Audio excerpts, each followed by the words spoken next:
నమస్కారం. మీరు చూస్తున్నది ఇది సోలార్ ప్యానెల్స్.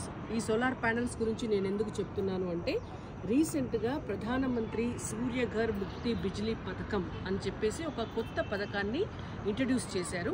ఈ పథకంలో భాగంగా మనకు తెలంగాణ రాష్ట్రానికి కూడా ఒక 40,000 సోలార్ ప్యానెల్స్ని ఫ్రీగా కేంద్ర ప్రభుత్వం అందిస్తుంది. అయితే రాష్ట్ర ప్రభుత్వము కేంద్ర ప్రభుత్వంతో కొలాబరేషన్లో వాటిని ఎవరికి ఇవ్వాలి, ఆర్థిక పరిస్థితి ఎలా ఉన్నటువంటి వాళ్ళకి ఇవ్వాలి అనేటువంటిది డిసైడ్ చేసి ఇవ్వడం జరుగుతుంది.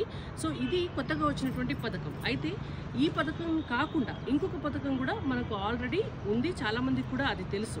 ఇవాళ దాని పేరు పిఎం సూర్యఘర్ యోజన. ఈ పిఎం సూర్యఘర్ యోజన పథకం కింద ఇలాంటి సోలార్ ప్యానెల్స్ కనుక మనం పెట్టుకుంటే 1 kV సోలార్ ప్యానెల్ని పెట్టుకోవడానికి మనకు అయ్యేటటువంటి ఖర్చు ఒక 70,000 ఖర్చు వస్తుంది. దాంట్లో కేంద్ర ప్రభుత్వం 30,000 రూపాయలు సబ్సిడీ ఇస్తుంది.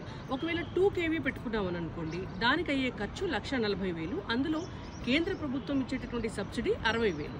ఒకవేళ 3 kV పెట్టుకుంటే 2,30,000 రూపాయలు మనకు ఖర్చు వస్తుంది. దానికి కేంద్ర ప్రభుత్వం ఇచ్చేటటువంటి సబ్సిడీ 78,000 సబ్సిడీ వస్తుంది. అయితే దీనికోసం ఏం చేయాలి అని అంటే మనకి పోర్టల్ ఉంటుంది. సో దాన్ని నేషనల్ పోర్టల్లో కనుక మనము రిజిస్ట్రేషన్ చేయించుకున్న తర్వాత మనకు అక్కడ వెండర్స్ లిస్ట్ వస్తుంది. ఆ వెండర్స్ లిస్ట్లో మనకి ఏ కంపెనీ వాళ్ళు కావాలి ప్యానెల్ అని అనుకుంటే మనం సెలెక్ట్ చేసుకున్న కంపెనీ వాళ్ళు మన దగ్గరికి మనకు అప్రోచ్ అవుతారు. మనం ఫోన్ నెంబర్ ఇస్తే అప్రోచ్ అయ్యి తీసుకొచ్చి మనకి ప్యానెల్ని మన ఇంటి పైన పెట్టడం జరుగుతుంది. సో మనకు కావాల్సినటువంటి కరెంటుని మనం ఫ్రీగా ఉత్పత్తి చేసుకోవచ్చు.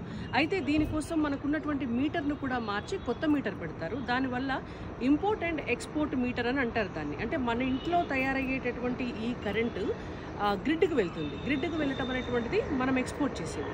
ఇంపోర్ట్ అంటే గ్రిడ్ నుంచి మనం వాడుకునేటువంటి కరెంటు. ఒకవేళ మనం ఉత్పత్తి చేసేటటువంటి కరెంటు కంటే తక్కువ వాడుకున్నాం అనుకోండి, మన కరెంటు గ్రిడ్ దగ్గర ఉంటుంది కాబట్టి ఎన్ని యూనిట్లు ఉంటే అన్ని యూనిట్లకి కరెంటు ఛార్జీలు కట్టించి మన అకౌంట్లోకి మనకి డబ్బులు ఎక్కువ వస్తాయి. ఒకవేళ మనం కనుక ఎక్కువ వాడుకుంటే ఆ ఎక్కువ వాడుకున్నటువంటి మొత్తం ఏదైతే ఉంటుందో దానికి మనం కరెంట్ బిల్ పే చేయాల్సి ఉంటుంది. కాబట్టి ఎట్లా చూసినా సూర్యఘర్ యోజన పథకం కింద ఈ సోలార్ ప్యానెల్ ప్లాంట్ పెట్టుకోవడం అనేటువంటిది మనకి చాలా మంచిది. కేంద్ర ప్రభుత్వ సబ్సిడీ ఉంది, ఇది పెట్టుకోండి. మళ్ళీ బిలో పావర్టీ లైన్ ఉన్నటువంటి వాళ్ళకి 40,000 ఉచిత సోలార్ ప్యానెల్స్ కూడా ప్రధానమంత్రి గారి పథకం కింద తెలంగాణకి భవిష్యత్తులో రాబోతున్నాయి. Thank you.